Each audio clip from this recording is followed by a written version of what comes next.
ka boy galia du jab min shinok de nyun ni kalia chwera sab ka kwi de itke janna kwara ngadan ni je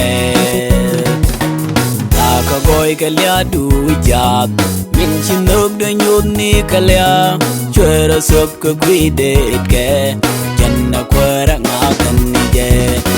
na riame lunjo wika gun ko sa jadwer kan rik dia la glunde baje poin la beji kedit na goy du den amde janna bos dare ring ka baje poin la beji kedit na goy du den amde janna bos dare ring ka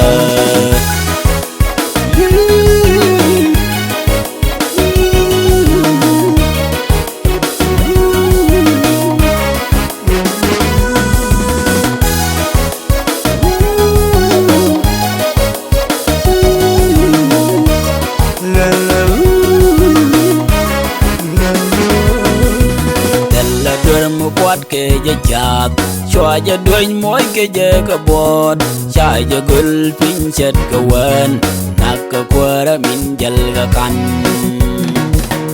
zalla dur mu kwat ke je chat chwa je duin moy ke je ka bot chai je gul pin chet ka wen nak ka kwara min jal ga kan